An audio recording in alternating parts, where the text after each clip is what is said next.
बिस्मिल्लाहिर्रहमानिर्रहीम। रब इशरह ली सदरी व यस्सिर ली अमरी वाहलुल उक़दतम मिन लिसानी यफ़क़हू क़ौली। I am back again with very interesting episode of Syedaat global talk show. आज मेरी मोअज़्ज़ज़ मेहमान है आमना मोइन, इरम ज़ीशान, इरम बिन सफ़िया। ये तीनों माशाल्लाह से जो हमारी मोहतरमा हैं और स्पेशल गेस्ट स्पीकर्स हैं, ये नए नहीं हैं हमारे लोगों के लिए, ना ही हमारे टॉक शो के लिए। माशाल्लाह से बहुत ही ज़बरदस्त किस्म के ये लोग प्रोग्राम्स अवेयरनेस वाले पहले भी दे चुके हैं और आज भी मुझे उम्मीद है कि हमारा प्रोग्राम एक पॉजिटिव अवेयरनेस ज़रूर लेकर आ जाएगा।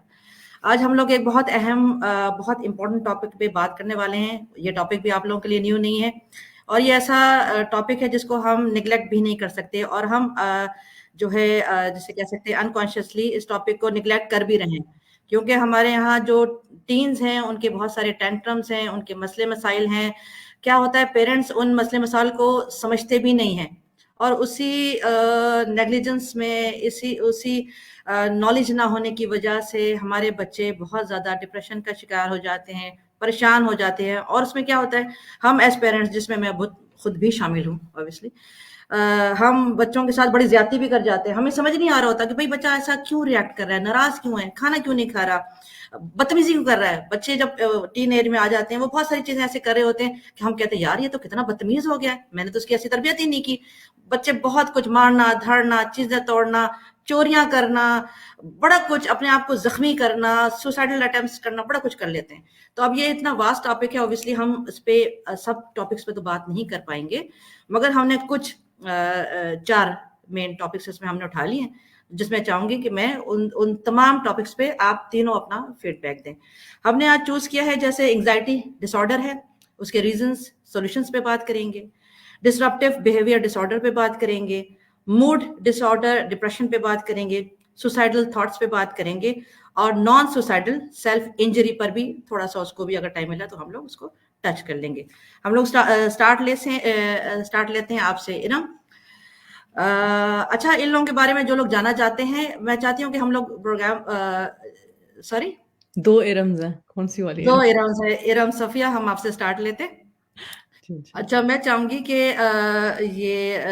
जो तीनों हमारी मेहमान हैं, अब जो हम इतना और प्रोग्राम्स को आगे इंट्रोडक्शंस में लगाएं, क्योंकि हमारे रेगुलर माशाल्लाह से ये गेस्ट स्पीकर्स हैं तो लोग जानते हैं, और बाकी जो लोग जानना चाहते हैं इनके बारे में तमाम तफसीलात मेरे जो इसमें डिस्क्रिप्शंस मैंने दी हुई हैं अपनी पोस्ट के अंदर, और इसके बाद डाउनलोडेड वर्जन भी आएगा इंशाल्लाह ताला मेरे तमाम सोशल मीडिया अकाउंट्स के अंदर, इनकी डिस्क्रिप्शंस वहां पर मौजूद होंगी। स्टार्ट करते हैं आपसे इरम। आप मुझे बताइए कि ये एंग्जाइटी डिसऑर्डर, इसके सिम्टम्स क्या होते हैं? बिस्मिल्लाहिर्रहमानिर्रहीम। अस्सलाम वालेकुम वरहमतुल्लाहि वबरकातुहू। जज़ाकल्लाह ख़ैर उम्म इब्राहिम, हमेशा से एक अच्छा प्लेटफ़ॉर्म जो आपने रखा है हम सब के लिए, बोलने वालों के लिए भी और सुनने वालों के लिए भी, और हम अपने जो हमारे कोलीग्स हैं उनसे हम सीखते भी रहते हैं। सो अल्हम्दुलिल्लाह अल्हम्दुलिल्लाह फ़ॉर दिस, माशाअल्लाह तबारकल्लाह। और जो आपका जो क्वेश्चन है कि एंग्ज़ायटी के बारे में, अच्छा मैं आपसे अपनी पर्सनल एक स्टोरी से शुरू करते हैं, क्योंकि it's easier for people to connect कि ये इनके साथ होता है या इनको इसके बारे में एक्चुअली में पता है, सिर्फ़ लिखी-लिखाई, पढ़ी-पढ़ाई, सुनी-सुनाई बातें नहीं कर रहे हैं। सो कल का एक सीन है, कल का भी बिल्कुल फ्रेश। तो मैंने अपनी नीज़ को एयरपोर्ट छोड़ने के लिए जाना था और रास्ते में बहुत ट्रैफ़िक मिली और हम काफ़ी लेट हो गए। इतने लेट हो गए कि काउंटर जो था वो बस बंद होने वाला था और उसकी इंटरनेशनल फ़्लाइट थी, राइट? उसने पूरे कॉलेज के सीज़न के बाद छुट्टियों पे इतने महीनों के बाद घर जाना था। और मैंने गाड़ी जो है वो ऑफ़लोडिंग वाली जगह पे पार्क की एंड मैंने अपनी बेटी से कहा, जिसके पास सेल फ़ोन नहीं है, कि मेरी नीज़ के साथ उतरो और जाओ उसके साथ काउंटर पे जाओ, मैं पार्क करके आऊँगी, और parking is like quite a long distance. And I said don't be scared, तुम एक सेफ स्पेस में हो, तुम्हें कोई कुछ नहीं कहेगा, तुम बस चेयर्स पे बैठ जाना। She is 15 years old, you will be fine. She said okay मम्मा, ओके, ओके। नीज़ और वो दोनों रश में थे, सबको एक टेंशन पड़ी हुई थी। वो चली गईं। मैं जब आई तो मेरी बेटी चेयर पे बैठी हुई थी, वो डूडल कर रही थी, उसके पास नोटबुक और पेन था और वो उस पे डूडल कर रही थी। And when she looked at me, she smiled and then she held my hand और हमने साथ चलना शुरू किया। एंड शी सेड, "मम्मा, मेरे पेट में बहुत शदीद दर्द हो रहा है।" And she knows about anxiety, we've spoken about it and we've actually identified कि उसको एंग्ज़ायटी होती है। She has an IBS condition actually, irritable bowel syndrome जो होता है, और उसकी डाइट वगैरह पे हम ध्यान देते हैं, सारा कुछ। तो मैंने कहा अच्छा ये कब हुआ? कहती द मिनट मुझे पता चला कि मुझे अकेले रहना और रैना अपनी रश में थी और वो जा रही थी और मुझे एकदम से दर्द शुरू हो गया। मैंने कहा अच्छा ठीक है, ओके। तो मैंने उससे कहा मैंने कहा बच्चे ब्रीथिंग एक्सरसाइज़ेज़ कर लेनी चाहिए अगर आपको पता चल रहा हो कि आपको ना कहती अम्मा it does not work like that, my brain does not work like that. मुझे पहले टेंशन हो जाती है, पहले दर्द हो जाता है, फिर मुझे रियलाइज़ होता है कि मैं अब तकलीफ़ में आ गई हूँ, उसके बाद मैं ब्रीथिंग एक्सरसाइज़ेज़ कर सकती हूँ। I can not like stop myself to say oh! तुम्हें एंग्ज़ायटी होने वाली है तो कहती है अगर मुझे लग रहा है कि मुझे एंग्ज़ायटी होने वाली है तो इसका मतलब मुझे हो चुकी हुई है। And that was a very good explanation that she gave that मैंने कहा बेटा मेंटली स्ट्रांग होने की ज़रूरत होती है। कहती है यू डोंट अंडरस्टैंड मेंटली ही तो मैं स्ट्रांग नहीं होती हूँ, तो मुझे ये होता है। सही। तो it was a very good conversation जहाँ पे और फिर ना थोड़ी देर बाद मैंने उसका हाथ पकड़े रखा और थोड़ी देर हमने आगे चला और जो भी हमने काम करने थे वो किया। मैंने कहा अब कैसा है? कहती दर्द खत्म हो गया। दर्द खत्म हो गया बिकॉज़ शी काल्म्ड डाउन, राइट? तो ये मैंने बिल्कुल छोटी, बिल्कुल फ्रेश एग्ज़ाम्पल इसलिए दी है क्योंकि ये रोज़मर्रा हमारे बच्चे इससे गुज़र रहे होते हैं। मेरा पहला क्वेश्चन पेरेंट्स के साथ ये होता है कि do we have that communication line open for them where they can say these certain things. दूसरी चीज़ ये है कि मैं खुद एक इंसान हूँ, मैं मानती हूँ इस बात को कि अगर हमें हमारे लव्ड वन्स की कोई कंडीशन पता हो और वो रोज़ हमें उस कंडीशन के बारे में बता रहे हों, तो हम आवाज़ार हो जाते हैं, थक जाते हैं, परेशान हो जाते हैं, हम एग्ज़ैक्टली। सुनना नहीं चाहते हैं। लेकिन हुँ। As a parent our first responsibility is to be open to listening. They are not saying fix us. क्योंकि अगर आप गैबर्ट मार्टे को भी सुने तो वो कहते हैं और ये बात बड़ी अब मशहूर हो गई हुई है और तकरीबन हर साइकोलॉजिस्ट, साइकियाट्रिस्ट, साइंटिस्ट, मेरी तरह के लोग, थेरेपिस्ट, साइकोथेरेपिस्ट, कोचेज़ हम सब ये बात करते हैं, आप लोग भी ये बात करते ही हैं कि anxious mothers create anxious children. ऐसा हो नहीं सकता कि बच्चा खुद ब खुद एंग्शियस हो गया। मैं जब कहती है ना मेरा बच्चा बहुत शाय है, बहुत ये है, बहुत वो है, बहुत वो यूजुअली अगर आप हिस्ट्री लो तो पता चलता है माँ का अपना जो बिहेवियर या टेम्परामेंट या पैटर्न है वो इस तरह का है। कोचिंग में बहुत सारी ख़वातीन हैं, they have been very hyper vigilant because of their marriages. Hyper vigilant का मतलब कि हर वक़्त मतलब ऑन साइट, ऑन वॉच रहना कि अब कोई मसला ना हो जाए। तो उनके बच्चे भी हाइपर विजिलेंट हो जाते हैं and when they come to coaching, they are like teach my teen to not be anxious. मैंने कहा now that's not possible. We can now maintain the anxiety. इसको रिवर्स करने के लिए काफ़ी टाइम चाहिए, काफ़ी मेंटल स्ट्रेंथ, काफ़ी एक्सरसाइज़ेज़, काफ़ी जर्नलिंग, काफ़ी कुछ चाहिए। हो जाएगा of course, but it and now scientist even say that zero anxiety is actually not even okay, it's not even normal. Anxiety actually आपको ड्राइव करती है आपके गोल्स पूरे करने में। तो मैंने अभी तक जो बात रखी है वो ये रखी कि हर तरह की एंग्ज़ायटी बुरी नहीं होती। नंबर 2 मैंने ये बात रखी कि क्या आपका आपका कन्वर्सेशन लेवल इतना क्लियर और कॉन्फिडेंट और ईज़ी है आपके टीम के साथ जहाँ पे वो आपको आके ये बात कह सके। नंबर 3 ये कि अगर आपका बच्चा एंग्ज़ायटी फ़ील कर रहा है और वो क्लोज़्ड ऑफ है और वो आपसे कह नहीं रहा कि मुझे एंग्ज़ायटी है, तो आप देख रहे हो, तो बजाय इसे कहने के जाके तुम परेशान हो, नहीं बताओ तुम परेशान हो, नहीं तुम बताओ परेशान हो। जिसने नहीं बात करनी है उससे नहीं बात करनी because another kid of mine when he gets anxious he just closes off. दुनिया की कोई ताकत वो ताला नहीं खोल सकती भाई, मैं तो नहीं खोल सकती। बाकियों का मुझे नहीं पता शायद किसी और के सामने वो खुले पर मेरे साथ तो नहीं होता। लाइक उसका हालाँकि ओपन कम्युनिकेशन कनेक्शन होने के बावजूद उसका एंग्ज़ायटी से डील करने का तरीका ये है कि वो मोमेंट पास होने दो। He will sulk for a few hours and then he will come out of it. वहाँ और मैंने उससे पूछा हाउ अगर तुम्हें मेरा सवाल जवाब करना उस वक़्त इरिटेट करता है या मेरा तुम्हें उस वक़्त तुमसे बात करना या तुमसे पूछना तुम्हें इरिटेट करता है, तो मुझे बताओ मैं तुम्हें सपोर्ट कैसे कर सकती हूँ? And he said just listen, if I से something don't give me an idea, don't give me a solution, don't try to fix it. I know it will pass. ये कोई नई चीज़ नहीं हो रही मेरे साथ, लेकिन मुझे टाइम दो। एंड तो इसको फिक्स आप बहुत अच्छा आपने इसका जो एक्सप्लेनेशन दी है बड़ा ब्रीफ और प्रिसाइज एक्सप्लेनेशन माशाल्लाह से। मैं चाहूंगी क्या is it okay to live with anxiety और विल इट एवर गो और इसको फिक्स कैसे किया जा सकता है? आप लोग भी मैं चाहूंगी अपना भी इनपुट डालना चाहें तो आप डाल सकते हैं इस टॉपिक पे भी। जी जी अस्सलाम वालेकुम एवरीवन। इरम ने बहुत ही अच्छा और बहुत इसे कहते हैं रेलिवेंट। वैसे तो एंग्जाइटी आप अगर खोलो तो इट्स सेल्फ एक पूरा समंदर है एंग्जाइटी। और इन जनरल मेजॉरिटी पॉपुलेशन को anxiety disorder, generalize anxiety disorder तो ऑलमोस्ट हर दूसरे तीसरे इंसान को है। अगर हम इसको बिल्कुल साइंटिफिकली ना भी देखें तो जनरली वी कैन सी कि एंग्जाइटी तो हम सबके खून में है कहीं ना कहीं। जैसे हमने बात की कि एंग्जाइटी होना ज़रूरी भी है, but there is a limit कि अगर हम एंग्जाइटी नहीं होगी तो मोटिवेशन नहीं होगी, हम पे प्रेशर नहीं होगा, तो हम काम करने के लिए सुबह उठेगा कोई नहीं अपने बिस्तर से, कोई स्कूल नहीं जाएगा, nobody wants to work, because ये एंग्जाइटी ही है जो हमें पुश करती है।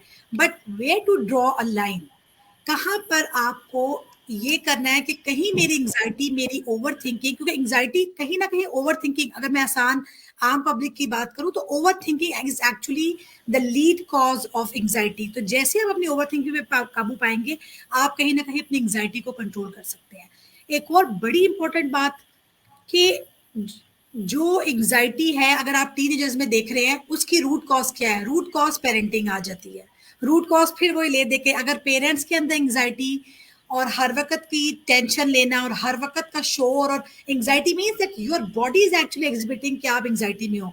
आप टिक के बैठ नहीं रहे हो, आपके हाथ नहीं रुक रहे, आप मुसलसल फिजिटिंग कर रहे हो। I mean there are so many things जो बच्चे चाहते ना चाहते माँ बाप से पिक कर रहे होते हैं कि द मोमेंट बाबा एंग्जाइटी में है तो वो चीखना शुरू कर देंगे, मामा एंग्जाइटी में आएंगी वो चीजें उठा उठा के जोर जोर से रखना शुरू कर देंगी, उनको समझ नहीं आ। So if you want your kids कि वो मिनिमल एक हेल्दी लाइफस्टाइल के साथ जिए, तो अपने ऊपर काम करें। बिलीव मी, ये पहला पॉइंट है, लेकिन अगर हम इसको कंक्लूड कर रहे हो ना, तो ये सबसे इंपॉर्टेंट पॉइंट है कि हमें अपने ऊपर काम करना है। जितना हम अपने ऊपर काम करेंगे, उतना ही रिजल्ट्स हमारे बच्चों में ऑटोमेटिकली नजर आना शुरू हो जाएंगे। सो इब्राहिम, जैसे आपने कहा कि क्या एंग्जाइटी ट्रीटेबल है? Yes, it is very much treatable. ये उन डिसऑर्डर्स में से है जो कि जितनी जल्दी डिटेक्ट कर लीजिए। आप सोचो, क्योंकि अब हम शायद इस फील्ड में हैं, तो अब हम बच्चों के अंदर देख रहे होते हैं कि द मोमेंट वो ज्यादा प्रेशर लेते हैं, it's okay, calm down, easy हो जाओ। ये बातें माँ बाप को करनी पड़ेंगी, बजाय इसके कि लेट हो गए, अब कुछ नहीं हो सकता, अब खत्म हो गया, तुम्हें नहीं पता। उल्टा बच्चों के ऊपर हम उन्हें कहो इट्स ओके, अगर तुमने मिस कर दिया असाइनमेंट, इट्स ओके, तुम अपोलोजाइज कर लेना, टीचर को बता देना, बस चली गई स्कूल की, कोई बात नहीं, will find a way out, there is a solution to every problem. ये लिख के अपने घरों पे लगा दें अगर आप एंग्जाइटी कंट्रोल करना चाहते हैं, क्योंकि जिस प्रॉब्लम का सोल्यूशन है, उसके लिए एंग्जाइटी या ज्यादा परेशान होने की जरूरत ही नहीं है। So yes, it's very much treatable. और जैसे अब स्टार्ट में हमने बात की कि breathing exercises is one of the number one technique जो हम सबसे पहले बताते हैं कि ये सबसे आसान काम है, इसके लिए आपको कहीं जाने की जरूरत नहीं है। जब है, जहां है, जैसे है, start doing deep breathing, diaphragmatic breathing इसमें सबसे ज्यादा हेल्पफुल करती है, but there are so many other techniques as well. तो अपने ऊपर काम कीजिए, बच्चों के रिजल्ट्स खुद नजर आएंगे। बहुत शुक्रिया। अच्छा, अगर इस तरह का बच्चा है कि वो एंग्जाइटी की वो लेवल आ गई है कि बच्चा बाजू का, मेरे पास भी ज़ाहिर बात है ऑब्वियसली बहुत सारे केसेस आते रहते हैं, तो अगर वो बच्चा इस तरह का है कि वो कह रहा है उल्टियाँ शुरू हो जाती हैं उसके एंग्जाइटी में, और एकदम से, जैसे एक केस हमारे प्लेटफॉर्म में भी आया हुआ था, वो बेचारी माँ लिख रही थी कि मेरा बच्चा ये आई थिंक 22-23 इस तरह का है। अब वो जब नमाज का वक्त आता है वो हिलना शुरू कर देता है, वो होता है ना डिसऑर्डर जिसमें बच्चा बार बार धो रहे हैं अपने हाथों को, और बार बार ओसीडी। ओसीडी जो है ऑब्वियसली वो बार बार अपना वजू बार बार कर रहे हैं, नमाज रिपीट कर रहे हैं 10-10 दफा, और वो शक हो गया उनको एक इस तरीके के, भाई मैं नमाज मेरी कबूल हो रही है, नहीं हो रहा है, या वजू है नहीं है, फिर धो रहे हैं, फिर धो रहे हैं, फिर धो रहे हैं, फिर वजू कर रहे हैं, फिर धो रहे हैं। अब उसमें क्या है, वो बच्चा जो है, एक तो वो जब वक्त आता है, जैसे अजान आता है, खत्म, पैल्पिटेशन शुरू हैं, उल्टियां शुरू हैं, इतनी एग्जाइटी है कि बकायदा माँ को मारना शुरू कर देता है, बाप सामने आया उसको सबको मारना। अब ये लेवल है तो कैसे कंट्रोल करे एक पेरेंट जो है बच्चे की, ये लेवल है, पकड़े यानी हाथों को पकड़ रहे हैं बच्चा, यानी उसमें बाहर आ गया, एकदम कंट्रोल से बाहर है, तो अब वो कैसे कंट्रोल किया जाए इस सिचुएशन को? बात ये है, Fatima, can I add here something? जी जी प्लीज। एक्चुअली ये सबसे बड़ा इशू ये है कि जैसे इरम ने कहा ना कि जनरलाइज्ड एंजाइटी जो है, इट इज द मोस्ट, मतलब सबसे ज्यादा इस वक्त यही एक चीज प्रेजेंट है। अब जो केस आप बता रही है ना, दैट इज वो जनरलाइज्ड एंजाइटी से आगे, बहुत आगे जा चुका है। वो ओसीडी का है पेशेंट है, वो ऑब्सेसिव कंपल्सिव डिसऑर्डर के अंदर प्रॉपर डिसऑर्डर में आइडेंटिफाई हो चुका हुआ है। उसको आप हाथ पांव पकड़ के नहीं डील कर सकते। जैसे इरम ने लिखा है ना अभी कमेंट्स में, सफिया ने, कि ये चीज पेरेंट्स डिनायल में जब तक रहते हैं कि अच्छा हम इसको घर पे कर लेंगे, ट्रीट हम कर लेंगे, हम बांध के पकड़ लेंगे, हम ये कर लेंगे, वो कर लेंगे, हम बात कर लेंगे, हम कम्युनिकेट कर लेंगे, you somewhere you have to draw a line, you should know कि आप उसको जितना जल्दी आप उस चीज को आइडेंटिफाई कर लेंगे और जितना जल्दी आप एक एक्सपर्ट के पास चले जाएंगे ना, उतना जल्दी उसकी ट्रीटमेंट स्टार्ट हो जाएगी। मैं अपने 2 केसेस यहाँ पे ऑब्वियसली विदाउट आइडेंटिफाइंग मैं आपके साथ शेयर करना चाहूंगी कि एक बच्चा है मेरे पास फॉर एग्जांपल आया और उसकी मदर ने विद इन 8 to 9 मंथ्स ये चीज रियलाइज कर ली थी कि मेरे बच्चे के अंदर कुछ इशू है आ रहा, and he is getting anxious and stuff like that. जब वो मेरे पास पहुंचा तो उस वक्त तक ऑलरेडी ही वाज हैविंग, मतलब जब उसने 8-9 महीने में वो देखी थी कि इसके ब्लड्स भी हो रहे हैं, बहुत सारे मतलब कॉमन सिम्टम्स होते हैं जो कि most of the parents ignore कर रहे होते हैं कि नहीं नहीं कोई ऐसी बात नहीं है, कोई स्ट्रेस है, studies and this and that ये वो। बट व्हेन मेरे पास आया है तो I could actually tell that he has delusional OCD, कि उसको बकायदा फील होता था कि जैसे when I see myself, I don't see myself, I see a monkey or something like that ना, मतलब इतना ज्यादा सिवियरिटी में जा चुका था। बट माशाल्लाह hats off to that lady कि उसने 6 से 8 महीने लगाए आइडेंटिफाई करने में, एंड इमीडिएटली शी सीक्ड हेल्प, और माशाल्लाह with in a year that kid is mashallah even मतलब like after taking medications and everything he's normal life गुजार रहा है and everything। इसी के बरक्स मेरे पास एक और पेशेंट है जिनके बच्चे को सिम्टम्स या यू कैन से के इश्यूज आए, एंजाइटी स्टार्ट हुई, जैसे आपने कहा माँ को मारना शुरू किया, बाप को गालियां देना शुरू की, एंड स्टफ लाइक दैट। वो 3 के जी कोविड का असर है। अब कोविड को खत्म हुए भी कितना टाइम हो चुका है, और वो बात करिए 2021 की या 2022 की, अब 2, 2.5, 3 साल से वो लेके बैठे हुए हैं। अब वो बच्चा जो है उसकी सिवियरिटी बहुत आगे जा चुकी हुई है, वो उसको अभी तक जो है वो हम लोग साइकोमेट्री और पता नहीं कौन कौन से टेस्ट करके यही आइडेंटिफाई करने की कोशिश करें कि ये पहुंच कहाँ चुका हुआ है। ये बच्चा जो है it is not only a generalized anxiety anymore. अब और दूसरी बात फिर वही आ जाती है कि पेरेंटिंग में अल्लाह ताला रहम करे, इतने ज्यादा वो फ्लॉज हैं और इतने मसले मसाइल हैं कि जैसे ये बात हुई ना कि मतलब इट्स ट्रांसफर, बहुत सारी इसी तरह की चीजें हैं। अब मैं किसी साइकेट्रिस्ट के साथ काम कर रही उस बच्चे को हैंडल करने के लिए, and we are both like कि अच्छा हम ये एनालिसिस करें, वो एनालिसिस करें, and all of the sudden मुझे एकदम ख्याल आया and I called the psychiatrist.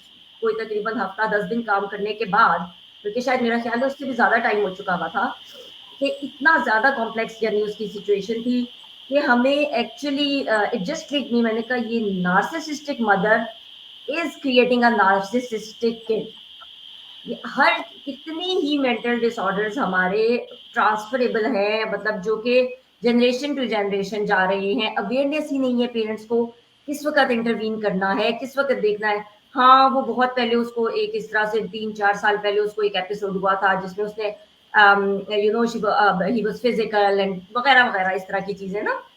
That is the right time to realize कि कोई भी बच्चा अगर वो एवरेज नॉर्मल ग्राफ पे आ रहा है तो वो कभी भी ना माँ पे हाथ उठाएगा, ना बाप पे हाथ उठाएगा, ना वो इस तरह की बैड लैंग्वेज यूज करेगा। That there is some hidden issue that you need to address, बजाय इसके कि आप आंखें बंद करके बैठे।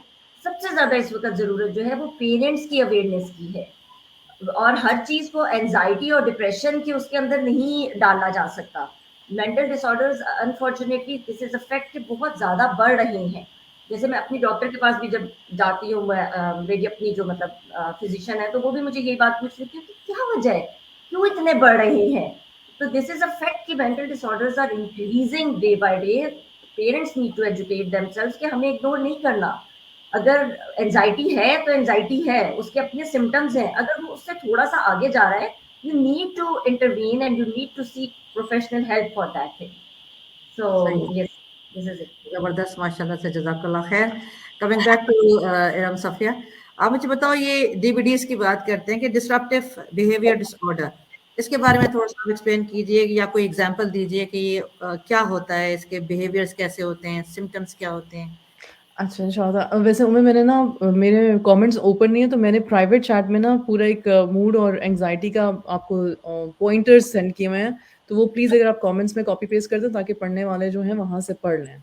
प्राइवेट चैट में I can not, okay okay, I private will chat do that. जी जी, प्लीज ठीक कैरी है। ऑन, मैं कर तो देती हूँ। हाँ, तो मेरा ना बहुत ज़्यादा इस पे काम नहीं है, मैं ऑनेस्टली बताऊँगी, लेकिन इसको जितना मैंने स्टडी किया है और जो डॉक्टर रॉब हैं, उनके साथ डॉक्टर रॉब ग्रीन, उनके साथ लाइव भी एक दफ़ा किया था। उनकी बुक है डिस्ट्रप्टिव डिसऑर्डर्स के बारे में। एकदम से मेरे दिमाग से वो बुक का नाम निकल गया, औज़ु बिल्लाहि मिनश शैतानिर रजीम। एक्सप्लोसिव चाइल्ड, मेरी बेटी को याद था, उसने बताया अल्हम्दुलिल्लाह। तो एक्सप्लोसिव चाइल्ड जो है ना, ये आपने प्राइवेट चैट में कॉपी पेस्ट कर दिया, कमेंट्स में नहीं किया। अच्छा, एक्सप्लोसिव चाइल्ड जो है वो बहुत ही अच्छी किताब है अगर कोई सुन रहा है तो, डिस्ट्रप्टिव बिहेवियर्स के बारे में। एंड उन्होंने ना एक मूवी भी बनाई थी, उन्होंने अपने बजट पे एक मूवी भी बनाई थी। अगर आप इनका नाम इन डॉक्टर के नाम के साथ इनकी मूवी को सर्च करें तो यूट्यूब पे फ्री में है वो। और डिस्ट्रप्टिव बिहेवियर डिसऑर्डर जैसे कि इरम ने और आमना ने हाईलाइट किया है कि certain things are not just on the surface. और उन्होंने अमेरिकन स्कूल सिस्टम्स को और अमेरिकन पेरेंटिंग को टारगेट करके ये बताया था कि जब एक बच्चे का डिस्ट्रप्टिव डिसऑर्डर होता है या नज़र आता है, या उसका नो या उसका शाउट करके सामने वाले से अचानक से बात करना, या जब उसका किसी भी रिक्वेस्ट या फिर बाद में कमांड को अनफॉलो करना, या आगे से मारना, या गाली गलौज करना, या इस तरह से बिहेव करना कि उसने देखा नहीं, तो यूजुअली हम कहते हैं कि ये डिफायंस डिसऑर्डर है, ये हमें डिफाई कर रहा है। और उसकी बेस पे साइकोलॉजिस्ट ने बहुत अरसे तक यहाँ पे बच्चों को वो दवाइयाँ दे के भी उनका हशर किया हुआ है, उनको कन्फाइनमेंट में बंद करके भी, कि मतलब तुम हमें डिफाई करो तो तुम्हें कन्फाइनमेंट में बंद कर दिया जाएगा, अकेले अंधेरे कमरे में, छोटे बच्चों को भी, ताकि तुम जो हो अपने इस डिसऑर्डर से बाहर निकल सको। लेकिन it has not work. And now science and study and research shows that basically in their brain they have a lagging skill. Explosive children में ये किताब जो है, अगर इसको YouTube पे भी अगर आप देखो, इसकी समरी भी पढ़ो, ये आसान तरीन तरीका डिफायंस को और इस डिस्ट्रप्टिव डिसऑर्डर को सीखने का और समझने का। लैगिंग स्किल होता है ब्रेन में, जैसे कि एक कनेक्शन है ब्रेन का और वहाँ पे एक लीकेज आ गया, यानी कि एक डिस्ट्रप्शन, एक ब्रेक आ गया हुआ है। They cannot even process our words. हो ये रहा है। अब इतना डीप जाके कौन सोचे, वही सोचे जिसको लगी हुई है, जिसकी परेशानी है, जिसकी तकलीफ है। लेकिन जो खुद एंग्शियस और हाइपर विजिलेंट नहीं हुआ, हमारा प्रॉब्लम ये है कि हमारे इमोशनल ट्रॉमास हमें बहुत देर लग जाती है हमें उसमें से निकल के ऑब्जेक्टिवली अपने बच्चों के डिसऑर्डर्स या डिफायंस या उनके मूड स्विंग्स या उनके टैंट्रम्स को समझने के लिए। एक वर्ड है आजकल, आप दोनों, आमना और इरम ज़ीशान, आप दोनों इससे बहुत, और ऑफ कोर्स उमें आप भी इससे बहुत ज़्यादा वो करेंगी, नार्सिसिज्म। हर चीज़ नार्सिसिज्म है। जी जी जी एवरीथिंग इज नार्सिसिज्म। उसने ऐसे कर दिया, मेरे शौहर नार्सिसिस्ट है, उसने ऐसे कर दिया, मेरी बीवी नार्सिसिस्ट है। मतलब हर बंदा नार्सिसिज्म पे अब पीएचडी हो गया, माशाल्लाह तबारक। बिल्कुल इसी तरह से जो डिसरप्टिव डिसऑर्डर है, it because it is considered as defiance, you don't even actually go deeper. मैं सिर्फ इतनी सी बात करूँगी, क्योंकि again I am not a psychologist, I am not a psychiatrist, सिर्फ मेंटल हेल्थ फर्स्ट एडर जो कि सिम्टम्स को सीखते हैं और सिम्टम्स को एड्रेस कर सकते हैं। उनका सोल्यूशन हमारे पास एक्चुअली नहीं होता। हम ना मेडिसिन मैं ना मेडिसिन दे सकती हूँ, ना मैं किसी के साथ थेरेपी सेशंस कर सकती हूँ। I can just coach and guide, right? तो डिसरप्टिव डिसऑर्डर का जब बच्चा कोचिंग के लिए मेरे पास आता है, उसके पेरेंट्स मुझे भेजते हैं, तो usually I just evaluate them and I ask a certain set of questions and I see, देखना बड़ा जरूरी होता है कि बच्चा जो है या बड़ा जो है वो शिफ्ट हो रहा है, उसको समझ में आ रही है, उसकी कॉग्निटिव एबिलिटी टू आस्क। हम लोग कभी भी, हम अपनी आम जिंदगी में भी हमें ये ट्रेनिंग ही नहीं मिली हुई कि हम दोबारा से रिट्रेट करें। हम पूछें, आपको पता है, आप मुझे रिपीट कर सकते हो आपने क्या सुना? आम भी हम ये नहीं कहते हैं, तुमने सुना ना मैंने क्या कहा है, हम ये कहते हैं। तुमने सुना नहीं मैंने क्या कहा है, हम ये कहते हैं। हम ये कहते ही नहीं है, यार प्लीज रिपीट करोगे मैंने क्या कहा है। And this is a very very simple, very common tweak, जहाँ से आपको एक्चुअली यहाँ से अपने बच्चे का अंदाजा हो जाएगा, वर दे प्रेजेंट और वर दे नॉट प्रेजेंट। बस इतनी सी बात करूंगी, बाकी आप दोनों माशाल्लाह एक्सपर्ट्स। कंटिन्यू। जी, कुछ कहना चाहेंगे आप लोग इस पे, या आगे बढ़े? जी ओके, आई एम ऑडिबल। बात बिल्कुल इरम ने बहुत अच्छे से कर दी। ये बात बड़ी इंपॉर्टेंट है प्रेजेंट मोमेंट में जो भी बात हुई, कि हम बच्चों से जब बात करते हैं, इवन जब क्वेश्चन आंसर भी कर रहे होते हैं, इवन आप अपने क्लाइंट से बात कर रहे हो और उससे बता रहे हो, अच्छा अब 1 घंटा गुजर गया, 40 मिनट गुजर गए, हमने क्या डिस्कस किया। बिलीव मी, 40-45 ईयर्स के अडल्ट की बात कर रही हूँ, उनको याद नहीं होता। और मेरा रूल नंबर 1 है, प्लीज कॉपी पेंसिल रख के साथ बैठें। अब ये सेशन है हमारा, लाइव है, इसमें हम थेरेपी भी, लेकिन इसके बावजूद कॉपी पेंसिल साथ रखिए, because that's the lesson number 1 for everyone. अपने बच्चों को भेजें या खुद का अपना थेरेपी ले रहे हैं, या कोई इवन आप कोई प्रोग्राम भी देख रहे हैं टीवी पे कि जिससे आप लर्न करना चाह रहे हैं, कोई यूट्यूब वीडियो है, कोई बुक की समरी है, ऑलवेज कीप अ डायरी और अ नोटबुक विथ यू। क्यों? क्योंकि हम इतने सुपर ह्यूमन नहीं है। हमारा मेरी आवाज ठीक आ रही है ना? आई डोंट नो, मुझे ऐसा क्यों लग जी रहा है। जी बिल्कुल सही है, परफेक्ट जी। अटेंशन डेफिसिट इतनी ज्यादा है कि हम लोग जब तक कि नोट डाउन नहीं करेंगे पॉइंट्स को, हम नहीं, अगर ये सेशन खत्म होता है फॉर एग्जांपल 45 मिनट्स में, और कोई किसी एक को रिकैप करो हमने क्या डिस्कस किया, अनटिल एंड अनलेस आप बहुत विजिलेंट हैं और आप बहुत एक एक चीज को नोट डाउन करें, आप नहीं कर पाएंगे। तो ये सही चीज है। बहुत इंपॉर्टेंट है। अपने self awareness is the key. जितना मैं अपने आप को जानूंगी, उतना ही मैं सेल्फ अवेयर होंगी अपने बच्चों के बारे में, उतने ही मेरे लिए आसान होगा कि मैं आइडेंटिफाई कर सकूं कि मेरा बच्चा एंजाइटी की तरफ जा रहा है या किसी और डिसऑर्डर की तरफ जा रहा है, या उसके डीप डाउन जाने के लिए भी मेरे पास रिसर्च और सेल्फ अवेयरनेस का होना जरूरी है। So the key is again, हम डिटेल में जितना मर्जी किसी डिसऑर्डर को डिस्कस कर लें, आम बंदे को उसका फायदा तब तक नहीं होगा जब तक हम ये अंडरस्टैंड नहीं कर पाएंगे कि मैं जागूंगी कैसे, मैं किस तरह ये रियलाइज करवाऊं ऑडियंस को कि आप लोगों ने, जब आप जागेंगे, सेल्फ अवेयर होंगे, सेल्फ रिफ्लेक्शन सीखेंगे, अपने पास डायरी रखेंगे, अपनी ड्रीम्स को, अपनी एक्टिविटीज को, अपनी एंजाइटी को जर्नल करेंगे, लिखेंगे, जैसे लॉगिंग, जैसे लॉग आप पूरा बनाते हो, इन आउट, इस तरह से आपको अपने इमोशंस पे अपने ऊपर काम करना पड़ेगा। तब जाके जब आप किसी थेरेपिस्ट के पास जाएंगे ना, आपका होमवर्क हुआ होगा। अदरवाइज क्या होगा, आप ए से स्टार्ट करेंगे, जी तक जाने में ना लोगों के पास टाइम होता है, ना लोगों के पास इतना फाइनेंशियल, आपको पता है दिमाग के ऊपर पैसा लगाने के लिए वैसे भी कोई तैयार नहीं है। अभी कोई कमर में, हाथ में, सर में दर्द हो जाएगी, फौरन हम जाएंगे डॉक्टर के पास। बट जहां बात असल पेन की आएगी, कि जो कि मेंटल डिसऑर्डर्स की पेन है, वहां पे लोगों को लगता है पैसे का ज़िया है, ऐसे मशवरा ही ले लेते हैं, कॉल करके पूछ लेते हैं, ऐसी ठीक हो जाएगी 3-4-5 मिनट की कॉल में। सो ट्राई टू अंडरस्टैंड ये मसले 5-10 मिनट की कॉल या इवन 1 घंटे की कॉल में भी रिजॉल्व नहीं होंगे अनटिल आप सीरियसली इसको प्रोफेशनली टेकअप करेंगे, इस केस को, अपने बच्चे का केस हो या आपका केस हो। और जैसे इरम ने कहा नार्सिसिज्म के ऊपर, ये बात बहुत इंपॉर्टेंट है, ट्रेंड बन गया है, नार्सिसिज्म कहना, नार्सिसिस्ट कहना ट्रेंड में आ गया है। It's not that easy, it's such a difficult disorder. आपको 100 दफा रिसर्च करके डायग्नोसिस करने के बाद किसी को नार्सिसिस्ट कहना है, इतना आसान नहीं है 3-4 ट्रेट्स पकड़ के किसी को भी नार्सिसिस्ट कह देना, क्योंकि खुदा ना खास्ता अगर कोई नार्सिसिस्ट है तो फिर उस बंदे के साथ गुजारा नहीं हो सकता। I'm sorry. Narcissist disorder is one thing and narcissist trait is another thing. Traits तो लोगों में आती जाती रहती हैं, right? Disorder is a proper disorder. वो एक mental illness है जिसको कि even psychology में कहते हैं कि मतलब ला इलाज है वो, जैसे इरम निशान ने कहा कि वो नहीं आप रह सकते।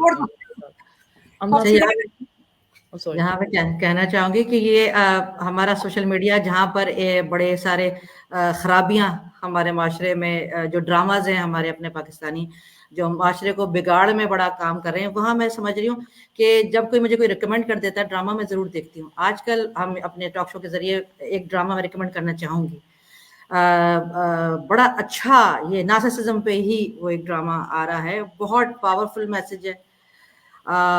ऐसे ही एक बंदा दिखाया हुआ है जिसके साथ वो बंदी एक रह रही है और जिंदगी उसकी तबाह बर्बाद है, जिसने, उस बंदे ने अपने नार्सिसिस्ट बिहेवियर से उस बंदी को, एक पढ़ने लिखने वाली यानी और बहुत ही क्रिएटिव बंदी को बिल्कुल खत्म कर दिया, जो उसका लूजर बन गई, उसका दिमाग बिल्कुल खत्म हो गया, उसको यकीन दिला दिया तो दुनिया में कुछ भी नहीं कर सकती। सो बड़ा ही जबरदस्त, और वो compromise, the parent in that, the mother in that is very problematic. Very problematic. Yes. And she basically last kiss में she actually devalued even the thing she said, oh इसको ऐसाइशों की आदत हो गई है, which means ऐसाइशों की आदत हो गई। Yes. A person is not a thinking person, they're going to say, oh yeah, the mother knows. The mother has been the most disruptive source in that. Exactly. But that's a very good attempt of conveying a message, जो लोग अक्सर औरतें अपनी जिंदगी ऐसे आदमियों के साथ गुजार के खत्म कर देते हैं। तो हम लोग इस ड्रामे को आज उसको भी हम प्रमोट करते हैं कि आप लोग जरूर देखें, जो ऐसी माशाल्लाह से बेचारियां हैं, जिंदगी तबाह कर रही हैं, आप प्लीज उसको देख लें। ऐसे रिलेशनशिप से निकल जाना चाहिए। सीखना नहीं है ना, देख तो हमने सब कुछ लेना है, देख तो हमें कुछ भी दिखा दे। Problem is the willingness to change, the willingness Exactly. to implement, the willingness to bear the pain of discipline. क्योंकि डिसिप्लिन के बगैर जिंदगी में कुछ चेंज नहीं हो सकता। Absolutely. क्योंकि ड्रामा You देखने know, से yeah, क्या फर्क पड़ता है? आप हजारों ड्रामे दिखा दें, कोई नहीं बदलने वाला। बिल्कुल, बिल्कुल। जी, हमारी आमना बीबी, आप मुझे थोड़ा-सा बताइएगा, मेरी नॉलेज यहाँ पे बढ़ाइएगा। ये जो एडीएचडी है, अगर आपको इसके बारे में नॉलेज हो, वरना जो हमारी दूसरी स्पीकर्स हैं, अगर वो बताना चाहें। एडीएचडी जो है, ये और सीडी, इसमें क्या फ़र्क है और क्या ये डिसरप्टिव डिसऑर्डर जो है, क्या ये भी एडीएचडी में आता है? एक्चुअली जो डिस्ट्रप्टिव डिसऑर्डर है, इसके कहीं-कहीं कहते हैं कि रीजंस हैं कि कोई ना कोई जीन्स का होता है, but there is no proper finding about it कि इसका ये रीजन है या ये जीन्स कैरी कर रहे हैं या नहीं कर रहे हैं।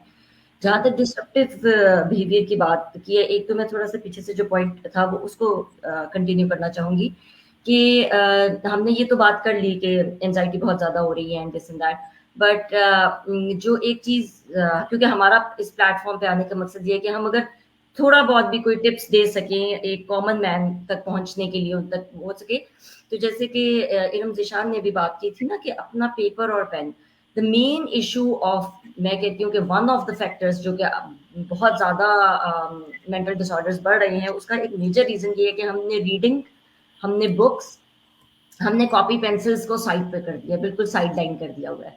इट्सेल्फ जर्नलिंग का अगर हैबिट हम अपने अंदर भी डालें, बच्चों के अंदर भी डालें, तो that is one of the best ways to handle your own anxiety.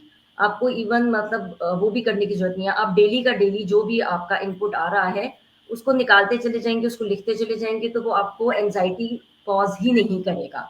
So this is one thing that basically we are lacking and we actually need to bring it back किसी ना किसी तरह से, जो है ना, इसको एज अ फैमिली एक्टिविटी करना चाहिए, जैसे स्टोरी टाइम वगैरह होता है, क्योंकि बहुत ज़्यादा जो है यही मेडिटेशन हो गई और ये सारा चीज़ें जो हैं ये कॉन्शियस एफर्ट करनी पड़ती है ना। जैसे सफिया ने बहुत प्यारी बात की थी कि मेरी मतलब हर डॉटर आइडेंटिफाइज दैट कि यस अम्मा मुझे एंजाइटी है, बट मैं क्या करूँ। तो उसमें मुझे ऐसे लगता है कि अगर वो बच्चा कोई भी जो है, टीनेजर्स की चूंकि हम बात करें, तो अगर बच्चे को आदत हो जाएगी ना कि वो लिखता जाए डेली का what ever is going on in the mind, क्योंकि बहुत सारी चीजें आर्टिकुलेट करने के बाद ठीक हो जाती हैं। वो कहते हैं ना, अंदर होती हैं तो बहुत बड़ी लग रही होती है, बाहर आ जाती है तो प्रॉब्लम छोटी हो जाती है। तो this is something that we actually need to bring back in our life कि ये कॉपी पेंसिल हमारे पास जरूर होनी चाहिए। And this is something also, एक और बहुत प्यारा मैसेज यहाँ पे गया है, बड़े अनकॉन्शियस लेवल पे वो ट्रिगर हुआ है, और इंशाल्लाह I hope that people will it will reach the people. The doodling की जो बात इन्होंने की है ना कि she was doing her doodling, जैसे मेरा बेटा करता है, विंडोज पे करता है, मैं मतलब मैंने काफी सारे कर्टन ही उतार दिए, मैंने जो है ना वो I don't have anything to hang it, start doodling.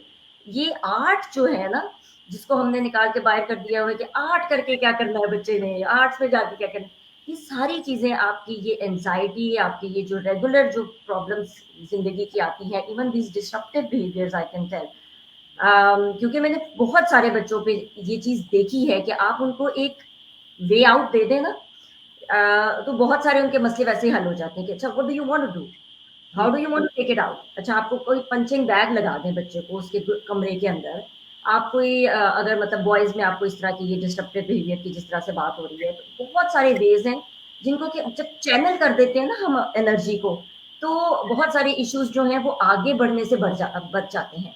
जब हम चीज़ों को इग्नोर कर रहे होते हैं और हम उन पे बात नहीं करते और हम उस पर रिएक्शन करते हैं, जैसे कितने मजे की एग्जाम्पल दी थी ना, सुनी है तुमने कि नहीं सुनी, तो वही चीज अगर हम सॉफ्टली लेके चलें कि ओके आओ हम रीड करते हैं, let's have a family time, चलो हम कुछ अच्छा देख लेते हैं, या let's talk if you want, इसके बारे में बात कर लेते हैं, या इवन आई हैव सीन माशाल्लाह अल्हम्दुलिल्लाह, जब आप कुछ पेरेंट्स वाकई ऐसे हैं जो कि चेंज होना चाहते भी हैं और चेंज हो भी रहे हैं। आई हैव सीन माशाल्लाह इतना खूबसूरत एक सिंगल फादर है और टीनेजर बेटा है, और वो जब मैंने उनको बताया कि इसको बस चैनल करवाएं और इसके साथ टाइम स्पेंड करें एंड ऑल दैट, तो उन्होंने मुझे बकायदा वीडियो भेजी कि देवर बोथ वो पुशअप्स कर रहे थे। अब वो अच्छा खासे बेचारे बड़ी एज के सफेद दाढ़ी, बट इट वाज ब्यूटीफुल। बच्चा जो है वो होना शुरू हो गया क्योंकि उसको पता चल गया कि भाई मेरी एंजाइटी कैसे सेटल होनी है, कैसे मुझे जो है ना वो मतलब एक साथ मिल गया। तो बहुत ज्यादा जो हम बेसिकली डिसऑर्डर्स को लेके बैठे हुए हैं, क्योंकि हम अगर आइडेंटिफाई भी कर रहे हैं, एक तो हम हेल्प भी सीख करें, और अगेन वो वाली बात कि मेंटल हेल्थ पे तो हमने खर्चा करना ही नहीं ना जी। ब्लड प्रेशर हाई कर देगी वही प्रॉब्लम, वही चीज हमें अल्लाह रहम करे डायबिटीज कर देगी, हमारे हार्ट के इश्यूज आ जाएंगे तो हम गोलियां लेने चले जाएंगे। लेकिन सारी चीजें बेसिकली तो ऊपर से आ रही है ना, ये सारे स्ट्रेसेस, ये सारी चीजें ही रीजन बन रही है ना। बिल्कुल। ये जो आपने बड़ी मजेदार बात की है, वो बात से बात निकली है, जैसे आप कहते हैं ना मेंटल हेल्थ पे तो खर्चा करना नहीं है, वो यही वाली बात है। वो जो पागल, I apologise for using this term, वो जो पागल खानों में होते हैं ना, उनको तो इलाज होता है, मेडिकेशन मिलेगी, सारा कुछ कर लेंगे। पर ये जो पागल हमारे माशरे में फिर रहे होते हैं, हमारे साथ रह रहे होते हैं, जो शौहर की सूरत में भी होते हैं, बीवियों की सूरत में भी होते हैं, और जो मानते भी नहीं है वो पागल है। पागल मैं इसलिए कह रही हूँ कि यानी वो इलाज नहीं कराना चाहते। जो आप मेंटल हेल्थ पे आप कह रही थी ना कि भाई इलाज नहीं करवाना चाहते, पागल कह रहे हैं ना, भाई पागल है ना, आप देख रहे हैं आपके साथ प्रॉब्लम है, why don't you consult a doctor? यार जाओ, अगर बीवी कह रही है तो जाओ, या अगर शौहर कह रहे हैं तो जाओ, साथ जाओ, इलाज करो। इनको टैकल करना मुश्किल होता है। मेरा फर्स्ट टाइम जब भी कोई क्लाइंट मेरे पास आता है, मैं एक बात जरूर रिपीट करती होती हूँ। मेरी अपनी जो हमारी अब नॉर्मल साइकोलॉजी की टीचर थी, I don't know where she is now, but ये स्टेटमेंट उनकी थी जिसको मैं हमेशा कोट करती हूँ कि according to APA, American Psychological Association, और DSM-4 के accordingly, to correct me if I am wrong Safia, 254 disorders हैं, right? Yes. And as per that, nobody is sane. Yes. Yes. All of us, you, me, everybody. Everyone. हर मुआशरे में, पूरे मुआशरे में कोई कुछ ना कुछ कैरी कर रहा है, कुछ ना कुछ लेके घूम रहा है। ये चीज बहुत जरूरी है हमें जाननी कि हम सब कर रहे हैं कैरी, हमने उन चीजों को एड्रेस कैसे करना है, आइडेंटिफाई कैसे करना है, हैंडल कैसे करना है। बिल्कुल बिल्कुल, this is what we are lacking basically. बिल्कुल ठीक हो गया। आगे चलते हैं, या मूड डिसऑर्डर्स की बात करें कि भाई कितने टाइप्स के मूड डिसऑर्डर्स होते हैं, मूड स्विंग्स क्या होते हैं, एक बात आई एम सॉरी मैं आपको कट कर रही हूँ, आपने बड़ी इंपॉर्टेंट बात की। असल में ना मैसेज इस वक्त ये जाना बड़ा जरूरी है कि मेंटल हेल्थ को हमने लेना किस तरह है, इसको परसीव कैसे करना है, इसकी ओवरऑल जो इसका एक इम्पैक्ट। क्योंकि अनफॉर्चुनेटली अभी तक वेस्ट की बात हो रहा है, डेवलप कंट्रीज की बात हो रहा है, अंडर डेवलप कंट्रीज, इवन जिस मुल्क में हम बैठे हुए हैं, हम मिडिल ईस्ट की भी बात करें, अभी मेंटल हेल्थ को लेके स्टिग्मास मौजूद हैं। लोग अभी भी यकीन करें, जब आपके पास आते हैं तो they want to make sure कि आपने किसी और को नहीं बताना। हालांकि हमारा तो कंडक्ट कोड ऑफ कंडक्ट में है कि दैट्स प्राइवेसी तो कभी ब्रीच होनी नहीं है। मतलब अगर मैंने यस या आमना ने किसी का हमने मिसाल देनी है, मिसाल जरूरी है, बिकॉज वो रीफ्रेमिंग के लिए इंपॉर्टेंट होती है, किसी भी क्लाइंट को बताने के लिए कि देखो तुम्हारी सिचुएशन इतनी बुरी नहीं है, इससे बुरे में भी लोग हैं, बट हम नाम नहीं लेते, हम किसी को रेफर नहीं करते। That's the basic moral and professional code of conduct. लेकिन आप यहाँ से सिर्फ ये आइडिया लगा लेते हो कि लोगों के लिए इवन इफ अगर मैं कहूँ कोचिंग है, कोचिंग की जरूरत तो इस वक्त बड़े से बड़े CEOs को, बड़े से बड़े एग्जीक्यूटिव्स को है, जो इस वक्त मिलियंस की सैलरी ले रहे हैं, उनको भी कोच चाहिए होता है। मेंटोर की जरूरत, एक अच्छे कोच की जरूरत हम में से हर इंसान को है, मुझे, आपको, हम सबको। तो बच्चे जो टीनेजर्स हैं, मैं तो कहती हूँ वो लोग खुशकिस्मत हैं जिनके टीनेजर्स को अच्छे कोचेस या अच्छे मेंटोर मिल गए हैं। क्यों? जैसे बिल्कुल बिल्कुल बिल्कुल नहीं, क्योंकि एग्जैक्टली क्योंकि देखो ये बात इरम को भी पता है, हम सबको, हम लोग बच्चे अपनी माँ की बात नहीं सुनते। मैं 10 बच्चों को, 1000 बच्चों को इंस्पायर कर चुकी होंगी, लेकिन मैं अपने बच्चों को इंस्पायर नहीं कर सकी। क्यों? With them 24/7। इसका मतलब क्या है? इसका मतलब यह है कि ये ह्यूमन बिहेवियर है कि हम अपने ही घर या अपने ही घर की जो मुर्गी होती है या अपने जो एनवायरमेंट उसको इम्पोर्टेंस देते हैं। इसका मतलब ये बराबर एग्जैक्टली बच्चों को, मैं बच्चों पे हम क्यों जोर लगा रहे हो मे बिराहीन? हम यकीन करें हमारी हर बात ले जाके अडल्ट्स को जाके मिलती है, बट हम क्यों जोर बच्चों पे लगा रहे हैं? क्योंकि बच्चों पे काम करके हम 80% डैमेज कंट्रोल कर सकते हैं। अडल्ट्स पे काम करने के लिए डैमेज कंट्रोल बहुत ज्यादा, बहुत मेहनत, बहुत ज्यादा पेशेंस की जरूरत है। जितना अच्छा बच्चों की बात भी करूं तो प्लीज पहले 10 साल में 90% पर्सनैलिटी आपकी बनने जा रही है। प्लीज जिसके बच्चे 10 साल से छोटे हैं, they have the golden chance कि वो अपने बच्चों के बिहेवियर को कंट्रोल करें और बेहतर बना सके। लेकिन टीनेज पे भी अभी आपके पास बहुत मार्जिन है। as compared to a 35 or 40 years old adult or even 30 years old adult, बच्चे के ऊपर काम करना आसान है, इसलिए हम सब लोग बैठ के इधर टीनेजर्स के ऊपर बात कर रहे हैं। जी रम, जज़ाकल्लाह खैर। नहीं, अब्रप्टली ना बंद करना अपनी बात कंप्लीट करो। मेरा मतलब था कि नेक्स्ट मैं कुछ कहना चाह रही हूँ, just to add on to what you are saying. Okay, I just wanted to say this. We coach teens, right? Iram and I, we coach teens. और इरम भी इस बात को एग्री करेंगे। Amna, you also work with teens, right? In your medical capacity, माशाल्लाह, आपका जो काम है वो तो मतलब ज़्यादा ही heavy है। May Allah subhanahu wa ta'ala put barakah in your work. I mean, लेकिन मैंने एक चीज़ नोट की है। Back me up with this, both of you, please. A 15-year-old or 16, 17-year-old, an angry teen, when they come to me, right? उससे पहले उनके parents ही आते हैं मेरे पास। Okay fine, I tell the parents do this, start doing this. बहुत जल्दी दिल छोड़ जाते हैं पेरेंट्स। नोटिस किया? बहुत जल्दी, मतलब 2 हफ्ते करने के बाद कोई फर्क नहीं पड़ा, बैक टू रूटीन, कोई फर्क नहीं पड़ा। मैंने कहा यार 6 महीने तो दो, 6 महीने देने पड़ेंगे। हम के लिए कर रहे हैं ऑनेस्टली, दे थिंक कि ये लिंगर कर रहे हैं बिकॉज इनको ना फीस चाहिए। हालांकि ऐसा नहीं है। मैंने 1000 दफा कहा यार ट्रस्ट ब्रेक हुआ है, तुम्हें लगता है कि ट्रस्ट ओवरनाइट। मैंने कहा तुम मुझे सिर्फ इतनी एग्जांपल दे दो, खातून बंदी, अल्लाह की बंदी या बंदे, तुम्हें किसी से, तुम्हारे अपने बेस्ट फ्रेंड से तुम्हारा ट्रस्ट टूटा हुआ, 30 साल पुरानी तुमने अपनी दोस्ती तोड़ दी, तुम उसके साथ वापस जाके हेलो हेलो करने लग जाओगे या लग जाओगी? नहीं ना, सारी जिंदगी उसको लेके। मैंने कहा ये तो अपनी सगी औलाद है। And because today's teens are very vocal, the Gen Zers are very vocal. It hurts. मैं इस चीज से डराई नहीं करती, मेरे अपने बच्चे हैं। It hurts, but you know what? At least they're able to say certain things और आप नब्ज़ पे हाथ रख सकते हो। ऐसा नहीं है कि ज्यादा खतरा तब है जब वो बच्चा इतना मिसट्रस्ट कर चुका हुआ है कि आप अच्छा करने की भी कोशिश कर रहे हो और वो आगे से कुछ भी नहीं दे रहा है आपको। सो मैं यहाँ पे बेसिकली मैं इरम की बात में सिर्फ ये थोड़ा सा ऐड करना चाहूँगी कि अगर आपने अपनी ज़ात पे और अपने बच्चे की ज़ात पे थ्रू कोचेस खर्च कर ही दिया है तो इसको ज़रा लॉन्ग टर्म खर्चा समझिएगा, प्लीज़ शॉर्ट टर्म नहीं है ये। अच्छा, ऐसा नहीं है कि जो कहते हैं कि क्या नाम है, पहले बच्चे पे काम ज़्यादा करना चाहिए क्योंकि बाकी तो फॉलोअर्स होते हैं, छोटे बहन भाई तो वही करते हैं जो बड़ा बहन भाई कर रहा होता है। ये एक नॉर्मल यानी जनरल अंडरस्टैंडिंग, इस पे क्या कहते हैं आप लोग? मैं और दूसरा, और एक और भी सवाल है, मैं भूल ना जाऊं, आप लोग दिमाग में रखिएगा इसको, जवाब मेरे दिमाग से ना निकल जाए। अच्छा, टीनेज के बच्चे को समझाना आप समझती हो इसलिए भी मुश्किल है क्योंकि वो अपने आप को बड़ा समझने लग जाता है, क्योंकि वो बेचारा ना नीचे वालों में आ रहा होता है ना ऊपर वालों में आ रहा होता है। अब उसको, जैसे मेरी अपनी बच्ची भी, अगर मैं आज बोलूं आपको ऑन एयर, उसको भी कभी कुछ बोल रहे हो ना, कहती mama please. I know mama please. अब मैं कहती हूँ बेटा, अभी मैं वहां स्टेट्स में होती ना मामा, तो अभी देखें तो ऐसा हो जाता है यहाँ पे। हम क्या करते हैं, वो लतीफा नहीं है एक, वो क्या कहते हैं, हम देसी पेरेंट्स, ब्राउन पेरेंट्स। हाँ, वो एक लतीफा है ना, वो आदमी सोशल मीडिया में बड़ा वायरल हो रहा था। उसने क्या कहा कि यार हम लोग बाहर चले जाते हैं ना या गोरे मुल्क में, तो हम अपने बच्चों को जूते नहीं मार सकते। मैं गर्मियों की और सर्दी की छुट्टी का इंतजार करता हूँ और बच्चों से कहता हूँ बेटा पाकिस्तान जाना है बेटा हमने। बच्चे कहते नहीं पाकिस्तान बाबू, अब हम मार के आएंगे हमको।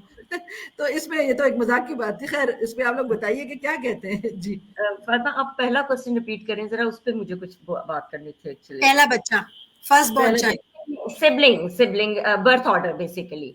अच्छा, ये चीज जो है ना कि अच्छा जी पहले बच्चे को ट्रेन कर दें और फिर इट गोज ऑन, नहीं, हर बच्चा जो है ना, हर बर्थ ऑर्डर, इवन मैं खुद पेरेंट्स को ये बात कहती हूँ कि मुझे भी छोड़ दें, किसी भी लाइफ कोच को छोड़ दें, आप खुद लिखें बर्थ ऑर्डर और उसमें आप देखिए कि किस तरह से बर्थ ऑर्डर वाइज बच्चा अपनी पर्सनैलिटी लेके पैदा हो रहा होता है। कि अच्छा मेरा second child will always be a survival child. पहला बच्चा हमेशा, एक तो वो डिसिप्लिन बहुत होगा, सबमिसिव बहुत होगा, उसको पेरेंट्स ने परफेक्ट पिक्चर चाहिए कि अच्छा ये जैसे हमने जिंदगी में कभी सोचा था ना कि अच्छा this is the perfect child, हम उसको वो बनाने की कोशिश करेंगे, उसके ऊपर हर तरह का प्रेशर होगा, फिर वो रिबेल करके उसके अंदर जो डोमिनेंट पर्सनैलिटी आ जाएगी, यू नो, बेशक इवन अगर मैं कहती हूँ आगे पीछे के भी बहन भाई हो या जितना भी गैप हो, उसने अपनी एक राज किया हुआ होता है, एक अपना no sharing kind of personality and you know all those things. अच्छा ये छोटे छोटे पीछे मेरे आ गए हैं एंड स्टफ लाइक दैट। राज के अलावा सख्ती नहीं उस बच्चे पे ज्यादा होती कि उसने बेस्ट बनना है। वो परफेक्ट बच्चा वो चाहिए होता है, तो वो डिसिप्लिन की बेहतरीन हमने वो बनाई होती है, उसको एग्जाम्पल बनाया होता है, तो सख्ती भी सबसे ज्यादा उस पर होती है। वो उसके बिल्कुल पर्सनैलिटी ट्रेट्स डिफरेंट होते हैं, उस पर अलग तरीके का काम होता है। जो सेकंड होता है वो वैसी सर्वाइवल चाइल्ड होता है। फिर उसके बाद जो आता है, उसके बाद पेरेंट्स भी ढीले हो जाते हैं। ये आप किसी भी पेरेंट को उठा के देख लें, 3-4 हाँ, ढीले हो बच्चे, जाते हैं, हाँ। तो वो सब ये कहेंगे कि पहले की बारी में तो मैं ऐसे थी, मुझे इतने टाइम पे ये करना है, मुझे इसको इस एज में ये सिखाना था, and you know all those milestones, fixation and stuff like that. और तीसरे तक आते आते, हाँ ठीक है, अगर मेड ने भी पैम्पर चेंज कर दिया कोई मसला नहीं, कोई भी बॉटल पिला दे, पी रहा है नहीं पी रहा, भूखा सो रहा है, डज नॉट मैटर, कोई मसला नहीं। You're exhausted. yeah, but definitely this is definitely a wrong concept कि मेरे साथ ना इस वक्त, sorry continue, sorry please continue. बस मैं नहीं, मैं सिर्फ उसके साथ एक लतीफ़ा ऐड करना चाह रही हूँ। मेरे साथ इस वक्त प्लेन में एक बच्ची थी, वो 20 समथिंग की थी, पैलेस्टीनियन ओरिजिन से थी, अमेरिकन बॉर्न बच्ची थी, राइट? कहती है मेरी माँ ने ना बड़ा जुल्म किया मेरे साथ। मैंने कहा पता नहीं क्या कहने लगी है। क्या कर कहती है लिया? मुझे तो इतना मतलब कि रगड़ा मारा है, इतना रगड़ा मारा, और मेरे मुझसे छोटे भाई हैं, मैं अब 20 समथिंग की हूँ, और मेरे भाई जो है ना, एक 5th ग्रेड में, एक 6th ग्रेड में। मजाल है उन्हें दुनिया की किसी चीज का खौफ हो, वही माँ है ना मेरी। मतलब मजाल है, मतलब बंदरों की तरह लटक रहे हैं, जो मर्जी कर रहे हैं, होमवर्क कर रहे हैं, नहीं कर रहे, ठप रही है मेरी माँ उनके साथ, लेकिन ना आवाज रेज करेगी, ना हाथ रेज करेगी, ना एक्सपेक्टेशन रेज करेगी। उनकी मतलब फिरकी की तरह उनकी गिर्द घूमी जा रही है। मैं कहती हूँ माँ, मेरी तरफ तो मेरी क्या तकलीफ हो गई थी। बिल्कुल, बिल्कुल, ऐसा ही है। माशाल्लाह से ज़बरदस्त फीडबैक्स आप लोगों की तरफ से। मुझे आप ये भी बताओ कि ये जो मूड डिसऑर्डर है, ये बच्चा अगर बड़ी देर के लिए अपने आप को बंद कर लेता है, हँसना ही भूल जाता है, बोलना ही भूल जाता है, बिल्कुल ही यानी ऐसे ट्रॉमा में चला जाता है, ऐसे बच्चों को कैसे टैकल करना चाहिए? जो बिल्कुल ही यानी अपने आप को बंद कर लेते हैं। इब्राहिम, मूड डिसऑर्डर्स की ना एक बड़ी वाइड रेंज है, ठीक है? उसमें फिर वही बात, डायग्नोसिस के बगैर, प्रॉपर टाइमिंग के बगैर आप आइडेंटिफाई नहीं कर सकते हो, लेकिन कुछ बहुत जनरल सी गाइडलाइंस है जो जिसके लिए किसी को भी थेरेपिस्ट या साइकोलॉजिस्ट होने की जरूरत नहीं है। आप बेसिक चीजें देख रहे होते हो। जहां तक मेरे इल्म में जो चीजें मेरे एक्सपीरियंस में आई, जितने बच्चों को या टीन एजर्स को मैंने देखा, मुझे सेल्फ स्टीम के इश्यूज सबसे हाई नजर आए, सबसे हाई। मतलब मुझे आई प्रॉब्लम मूड डिसऑर्डर के भी, डिस्ट्रप्टिव बिहेवियर भी नजर आया, बट जो सबसे ओवरवेलमिंग कॉज था ना, वो थी लो सेल्फ स्टीम, जिसमें आपकी अपनी बॉर्डर लाइन भी आ जाती है पर्सनालिटी, और कहीं ना कहीं आपकी सेल्फ इमेज आ जाती है। और ये बहुत नॉर्मल प्रॉब्लम है, आपको पाकिस्तानी बच्चों में या आप इंडियन बच्चों में भी कह सकते हो, ये प्रॉब्लम बहुत आराम से नजर आएगा। लो सेल्फ स्टीम, अपने बारे में आप सर्वे कर लो क्लासेस टू क्लासेस, आप ग्रेड 1 से चेक करो ग्रेड 10 तक, हर बच्चा लो सेल्फ कॉन्फिडेंस के साथ आ रहा है। मेरे अंदर ये प्रॉब्लम है, आई लुक अगली, दिस इज नॉट ओके, मेरी आईज अच्छी नहीं, कोई कहेगी मेरी लैशेज अच्छी नहीं है, बच्चा तो कहेगा मेरी फुटबॉल स्किल्स अच्छे नहीं है, फिर वो कहेंगी I don't like my nose, लड़का होगा तो कहेगा I don't like the way I stand, I don't like my posture. आप देखोगे बच्चों में, और ये बहुत छोटी एज से आपको नजर आ रहा होगा, तो ये इंडिकेटर्स है पेरेंट्स के लिए। बच्चों को खुदा का वास्ता है उसके सेल्फ इमेज को बिल्ड करें, अप्रिशिएट करें, नार्सिसिस्ट नहीं बनाना आपने, लेकिन उनको अप्रिशिएट करना, उनको कहना the way you look great, the way you are. And छोटी छोटी बातों जब आप बच्चों को अप्रिशिएट करेंगे ना, तो जब क्लास में या स्कूल के ग्राउंड में कोई उसको बुली करेगा या कुछ को टॉन्ट करेगा, या कुछ बच्चे out of their own toxic background, उनको आदत होती है दूसरे को लेट डाउन करने की, क्योंकि वो घरों से सीख रहे हैं। वो जब आपके बच्चे को या आप लेट डाउन करना चाहेंगे, उसको बिल्कुल लेफ्ट आउट फील करवाएंगे, लुक डाउन करेंगे उसके ऊपर, आपके बच्चे के अंदर इतना कॉन्फिडेंस होगा कि वो वहां पे क्रैश नहीं कर जाएगा। वरना होगा क्या, ग्रेड 1 का ट्रॉमा बिल्ड होगा ग्रेड 3 तक, माँ बाप ने ध्यान नहीं दिया, बिल्ड होते होते कम्युनिकेशन नहीं थी, ध्यान नहीं दिया का मतलब मेरा ये कम्युनिकेशन नहीं थी, ना बच्चे ने बताया, ना आपने नोटिस किया, या अगर बच्चे ने बता भी दिया तो आपने उसका हाथ पकड़ के उसको ये नहीं बताया कि बेटा इट्स ओके, लोग ऐसी बात करते हैं, इट डजंट मीन कि हमें उसकी बात को ले लेना है। ये अगर आपने अपने बच्चों को सिखा दिया ना कि बेटा लोगों ने नेगेटिव बोलना है, आपने उसको लेना नहीं है, इट्स जस्ट लाइक कि मैं आपको ये दे रही हूँ और आप इसको रिसीव नहीं कर रहे हो, it's as simple as it is. जैसे आपको गिफ्ट दे रहा है और आपको नहीं लेना, for example gift is a very positive term, but कोई भी ऐसी नेगेटिव बात जो कोई आपको आपके बारे में कर रहा है, आपने उसको नहीं लेना।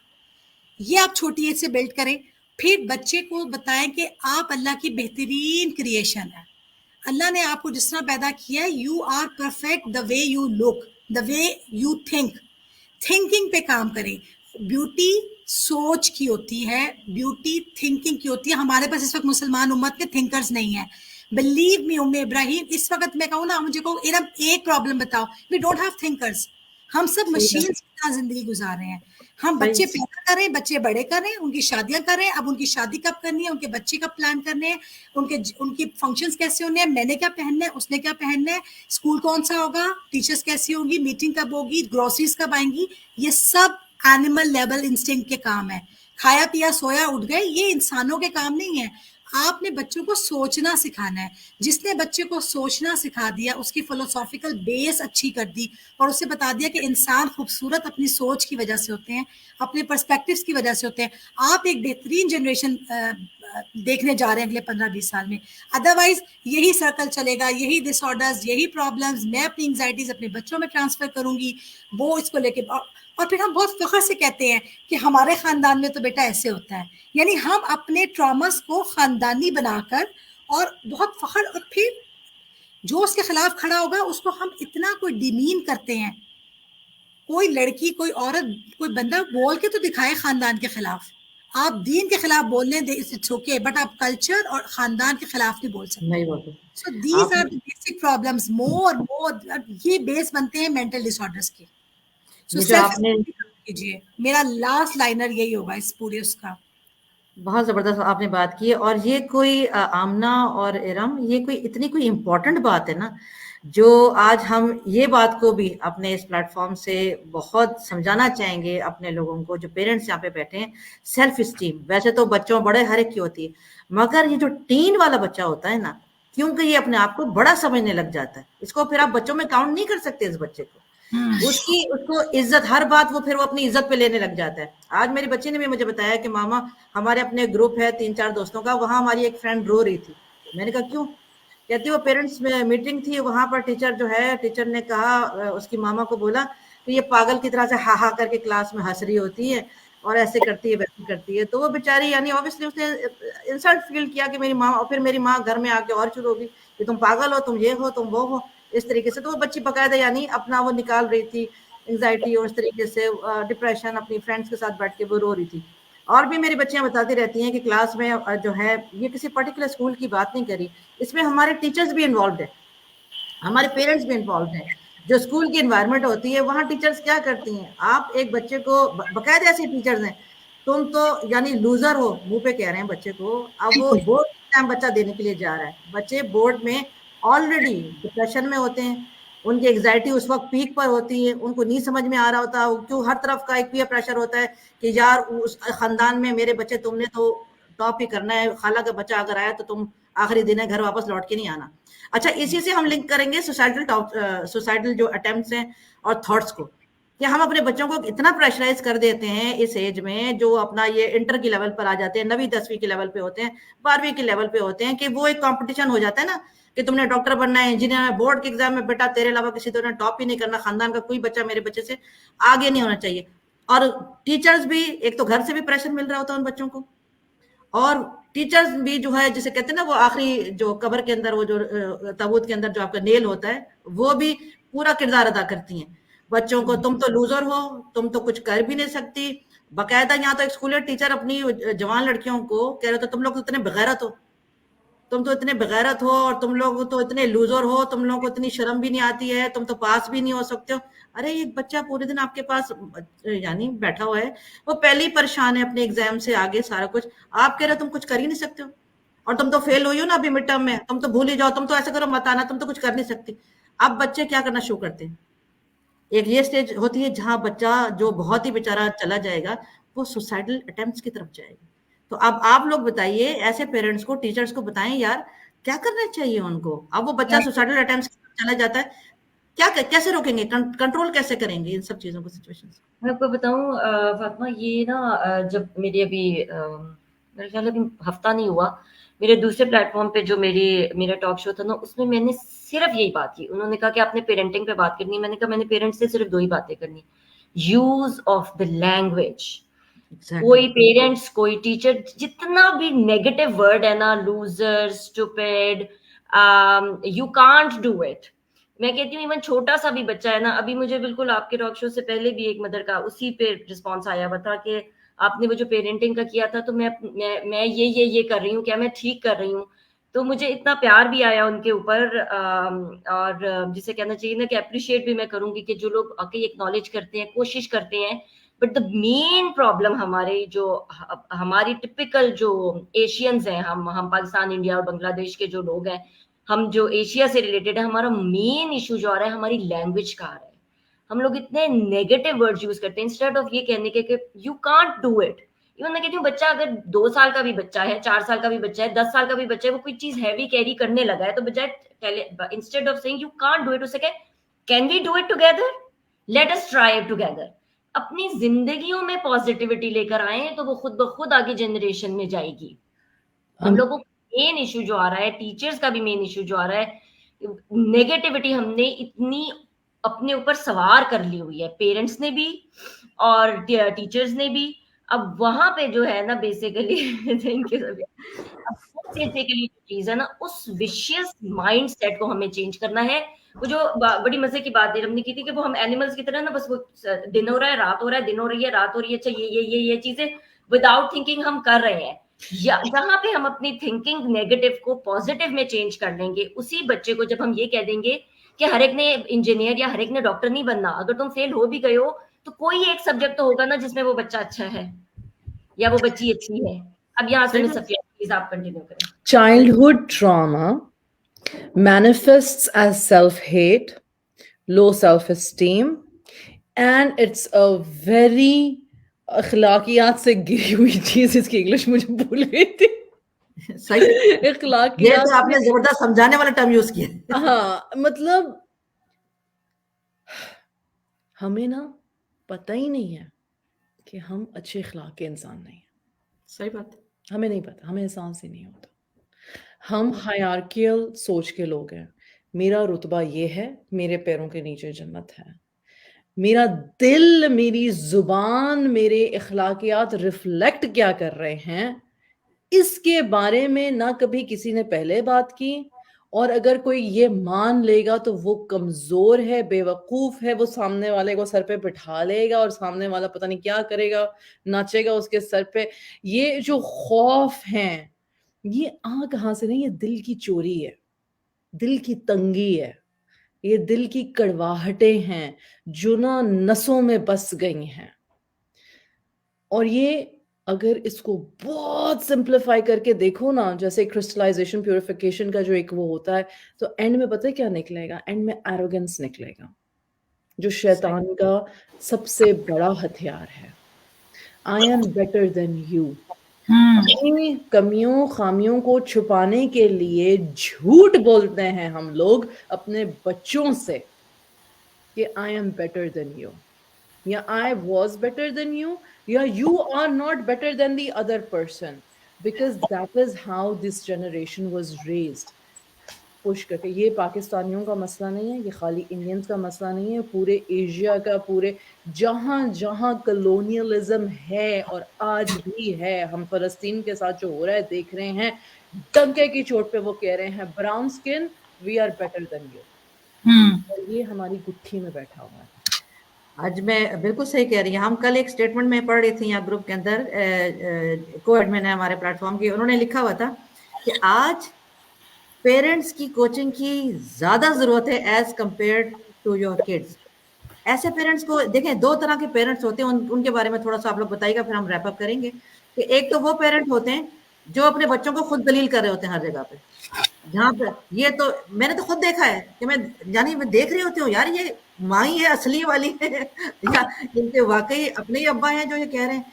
महफिल में खड़े होके आप छोड़ दें जनाब, ये तो बच्चा मेरा कुछ भी नहीं कर सकता, या ये तो आप छोड़ दें मेरा बच्चा बस दीन की तरफ चला गया, बस आप दुआ करें, बस अल्लाह ताला बस ये अल्लाह की तरफ लग गया है, बस दुनिया से हट गया है। अरे वो लग भी गया है तो समझो क्यों लगा है, किस लिए लगा है, क्या लगा है, उसकी मदद किधर करनी है, क्या समझने की जरूरत है, क्या है बैलेंसिंग, जो कुछ भी यानी समझाओ। तो वो खुद खड़े हुए महफिल में लोगों के आगे, अब वो बच्चे ने कांपना शुरू कर दिया है, वो बकायदा शिवरिंग शुरू कर दी है, बकायदा अब जबान में भी उसके वो जैसे कहते हैं लुकनत आ गई है, अब वो अल्फाज वगैरह मुंह से बोल नहीं सकता जवान बच्चा।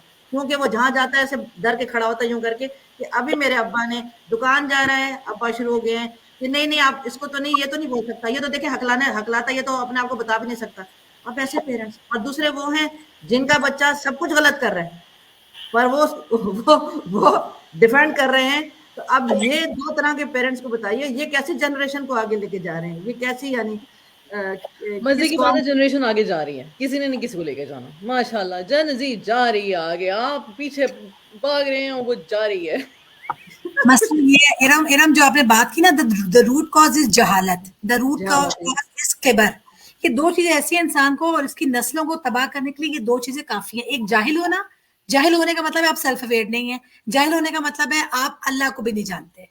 जहालत is such a big word कि इसके अंदर सारा कुछ आ जाता है, ठीक है। तो एक जहालत, और जहालत का मतलब तालीम नहीं है, प्लीज, बहुत बहुत पढ़े लिखे लोग जाहिल होते हैं। सो जहालत इज द रूट कॉज। हम इस वक्त पढ़े लिखे होने की बात नहीं कर रहे, बहुत बहुत पढ़े लिखे घरों में हम, हमारे पास हम ये बात क्यों कर रहे हैं इस वक्त में इब्राहिम, हम सब लोगों के पास लोग आते हैं, हमारे पास डेटा है, हम सिर्फ ड्रामा देखकर या कोई आर्टिकल पढ़ के बात नहीं कर रहे, हमारे पास थाउजेंड्स में अब डेटा इकट्ठा होना शुरू हो गया है। अगर लोग पास आके बात नहीं कर रहे, लोग फोन पे बात कर रहे हैं, लोग मैसेजेस में अपने प्रॉब्लम शेयर कर रहे हैं। So you have a data, हम उस डेटा की बेस पे बात कर रहे हैं। जहालत और अपने आप को कुछ समझना, ईगो इज द एनिमी, ये बुक का नाम भी है। लेकिन ये जो ईगो है ना, ये हमें किस तरह खत्म करनी है। हम में से हर औरत पहले अपनी अपनी सास को कह रही होती है, बट हम वो ही रिपीट करते हैं after few years, exactly ditto copy बनते हैं, वही जिस चीज को हम पहले आइडेंटिफाई कर रहे थे एज अ टॉक्सिक बिहेवियर। क्यों? क्योंकि कहीं ना कहीं हम वही ट्रेट्स अपने अंदर लेकर आ रहे हैं। प्लीज जहालत से अपना पीछा छुड़ाइए। सबमिसिव होना, अतात गुजारी इस्लाम की बेस है। सबमिशन टू अल्लाह का मतलब है हर वो काम करना जिस जो अल्लाह और अल्लाह के नबी सल्लल्लाहु अलैहि वसल्लम की सुन्नत से है। सो जैसे से जहालत कम होगी, मेरी ईगो नीचे जाएगी, जैसे जैसे मेरी ईगो नीचे जाएगी, मैं एज अ पेरेंट हम सॉरी करने को और बातों को एक्सेप्ट करने को सीखेंगे। और ये सॉरी कर लेना इतनी अच्छी रोल मॉडलिंग है कि आप जहां गलती करो आप सॉरी कर लो, आप जहां गलती करो आपको यार हाँ मुझे नहीं पता था, मुझसे गलती हो गई, मुझे इस वक्त आइडिया नहीं था। तो आप बच्चों को भी ट्रेन करेंगे, बेटा ठीक है, एवरीथिंग इज कैन नॉट, हम लोगों की जिंदगी में भी सब कुछ बेहतरीन नहीं है, बट हम लर्न करते हैं, हम गिरते हैं, हम खड़े हो जाते हैं, हम रेजिलियंस बिल्ड कर रहे हैं अपने बच्चों के अंदर। हम सॉरी कह के वो जो ईगो है ना उसका बुत तोड़ रहे हैं, और हम ये बता रहे हैं कि जरूरी नहीं है कि जो बड़ा है वो हमेशा ठीक होगा। और ये जो जन्नत वाली बात है, ये तो इतनी मिसयूज है, इतनी मिसयूज है। और इरम पता नहीं, मुझे तो किसी ने बताया कि ये हदीस भी नहीं है, आई एम सॉरी टू से, हाँ, ये सही हदीस नहीं है, ये हदीस भी नहीं है। हम जो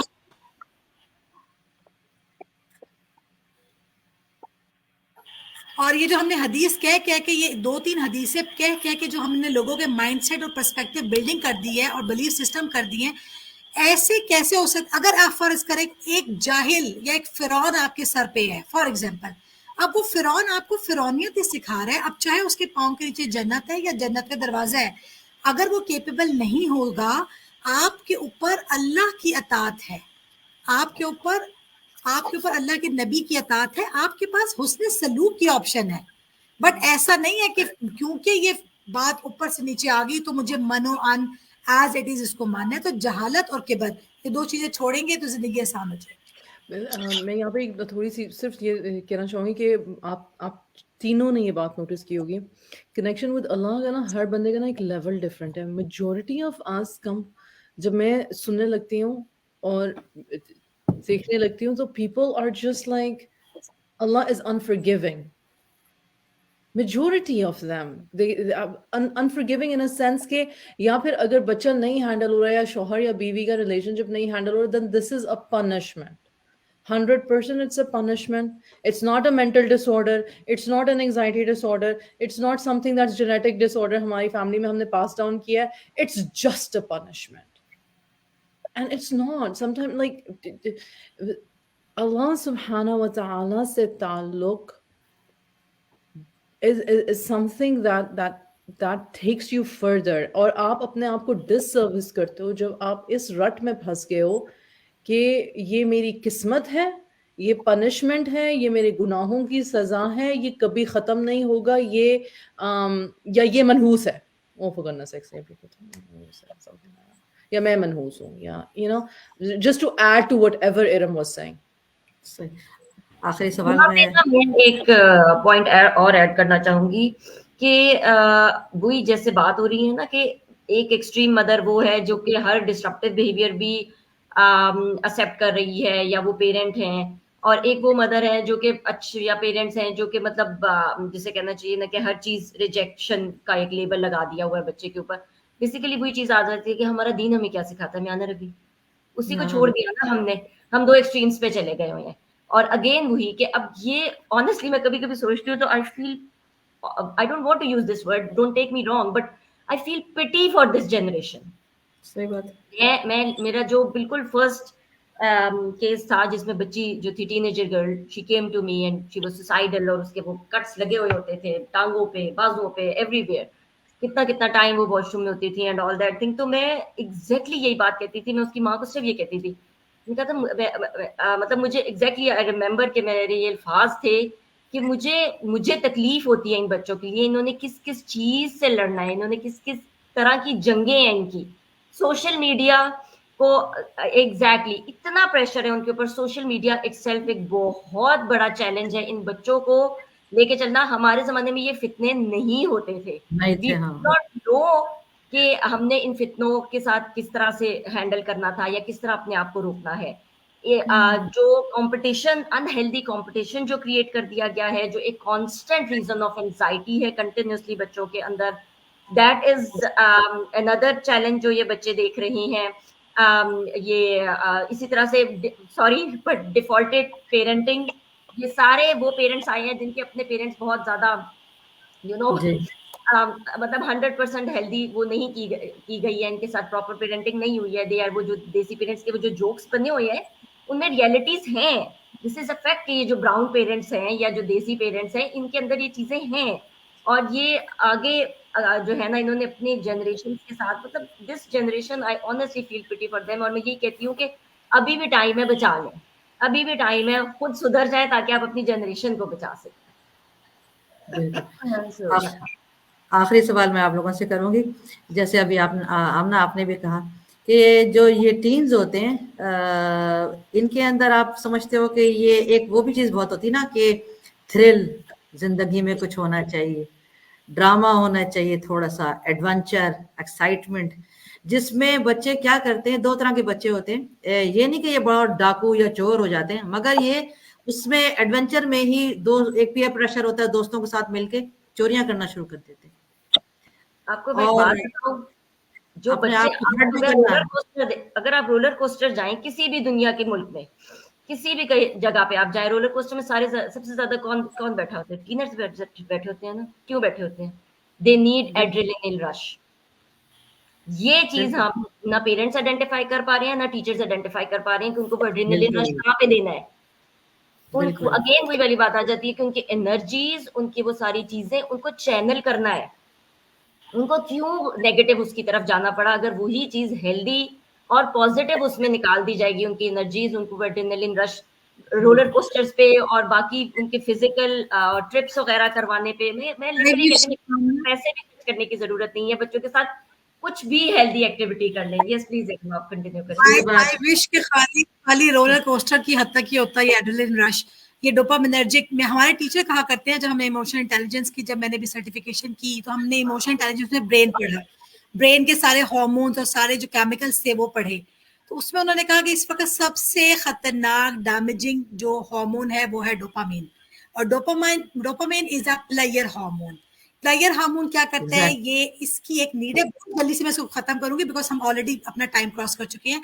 तो आपने जो सवाल किया, मैं भी सोच रही थी कि हमने डोपामिन को तो वो ही नहीं किया बात आइडेंटिफाई, नहीं की। क्योंकि वो हार्मोन है जो कि प्लेयर सीकिंग है, और दुनिया का एग्जैक्टली हर काम में प्ले, चाहे वो ये गेम्स हैं, वीडियो गेम्स हैं, आप कोई भी फन, जिसको हम फन कहते हैं ना, लाइफ इज बोरिंग, जो आमना ने कहा बोरिंग हमें लगता है, उसके पीछे डोपामिन है। और डोपामिन के जो आप अगर उसके स्केलिंग और उसकी पूरे पढ़े, तो जो आज से 15-20 साल पहले जो उसके लेवल्स थे और अब में 400 टाइम्स इजाफा हो चुका है। और डोपामिन का प्रॉब्लम ये है कि अगर आज मुझे, फॉर एग्जांपल मैं लेमैन टर्म यूज करूंगी, अगर आज मुझे 1 ग्राम या 1 ग्राम को छोड़े, आप मुझे अगर आज आधा ग्लास यूज करके डोपामिन, आज मुझे सुकून मिल रहा है तो कल मुझे क्वार्टर चाहिए होगा, परसों मुझे 1 ग्लास चाहिए होगा, फिर मुझे 1.5 चाहिए। The problem with dopamine is it's addictive.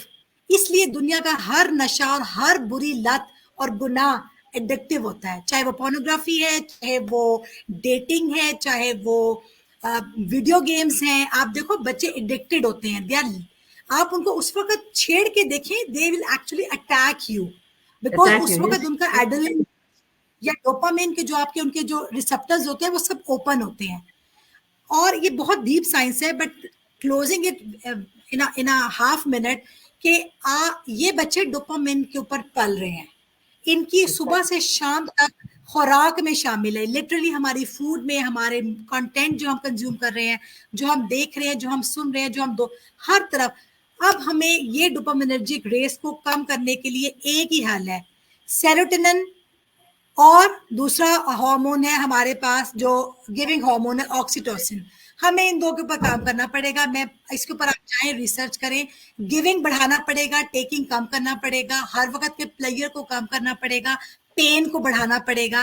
Pen और प्लेयर की जो गेम है, हम सिर्फ प्लेयर सीकिंग नेशन बनते जा रहे हैं। मैं हमसे बड़ा सिर्फ नेशन पाकिस्तान इंडिया नहीं, ये अक्रॉस द ग्लोब, ये इस वक्त इंसानियत का मसला है। हमें सिर्फ नशा चाहिए, हमें प्लेयर चाहिए, हमें मजा चाहिए, नेवर एंडिंग मजा चाहिए, और ये दुनिया नेवर एंडिंग मजे के लिए थी नहीं। So that's the basic root cause of all problems. यहीं पर हम लोग खत्म करते हैं, और आइंदा का जो टॉक शो होगा मेरे ख्याल से हम लोग इधर से ही उसको स्टार्ट करेंगे जहां पर ये इन्होंने एंड किया है। मैं यही कहूंगी कि आइंदा टॉक शो में हम इस चीज को कंटिन्यू करेंगे, क्योंकि यही चीज जो डोपामिन की भी आपने बात की और बहुत सारे जो प्लेजर की बात की, नशों की बात की, हम इन सब चीज पर बात करेंगे, क्योंकि यही सब प्लेजर की वजह से बच्चे वेपिंग करना शुरू कर देते हैं, ये सिगरेट वगैरह, हर तरह का नशा, ड्राइविंग, अपने आप को हर्ट करना, ब्लेड से काटना, वो खून निकलना, उनको इंजरी भी महसूस नहीं होती क्योंकि वो ये पट्टियां लगाते हैं। मेरे अपने बच्चों के स्कूल के मेरे बच्चे बताते हैं, क्लास की जो लड़कियां हैं बाथरूमों में चली जाती हैं और वहां जाके अपने आप को ब्लेड से कट करती हैं, पट्टियां लगा देती हैं, फिर दूसरे दिन फिर अपने आप को कटिंग करती हैं, फिर पट्टियां लगा देती हैं। यानी एक पता नहीं उनको ना तकलीफ है ना कुछ, आई don't know what sort of enjoyment और या प्लेजर उनको इस चीज से क्या मिलता है। तो यहाँ पे खत्म करते हैं इंशाल्लाह ताला। बहुत शुक्रिया आपके टाइम का। जो लोग आमना को फॉलो करना चाहते हैं वो इनको हीलिंग हब के नाम से इनके प्लेटफॉर्म से फेसबुक इंस्टाग्राम पे उनको फॉलो करें जी। जो लोग इरम को फॉलो करना चाहते हैं वो इनको इजी माइंड्स के नाम से फेसबुक इंस्टाग्राम सब जगह पे फॉलो लाइक सब्सक्राइब कीजिए जनाब। इरम जो हमारी बहन बैठी हुई है, लाइफ कोच है माशाल्लाह से, इनको आप स्मार्ट पेरेंटिंग है शायद आपका नाम, राइट, आपका प्लेटफॉर्म, राइट? इरम ज़फ़िया खाली। हाँ ये तो है, मगर एक और भी इरम नहीं, मर्ज हो गया सारा कुछ। अमेजिंग, जबरदस्त। इन सब के प्लेटफॉर्म्स आपके सामने लिखे हुए हैं। बहुत शुक्रिया, तालियां बनती हैं, बहुत मजा आया, और मैं समझती हूँ कि बहुत प्रोडक्टिव आप लोगों ने जितने से यानी टाइम फ्रेम में बहुत कुछ यानी माशाल्लाह से कवर किया। बहुत शुक्रिया आपके टाइम का, थैंक्स अगेन, और फिर मिलते हैं। अस्सलाम वालेकुम रहमतुल्लाहि व बरकातहू। वालेकुम अस्सलाम। मैं भी ऐसे बनाऊंगी, मुझे आज तक बनाना नहीं आया, क्या करना ऐसे वो कोरियन स्टाइल का कर लें। यस, वही इजी सी बात है, मुझे बताएगा। मेरी बेटी बना के दिखा रही, मामा सही वाला बनाए। अल्लाह हाफिज, थैंक यू, अस्सलाम वालेकुम, अल्लाह हाफिज। अल्लाह हाफिज, बहुत शुक्रिया।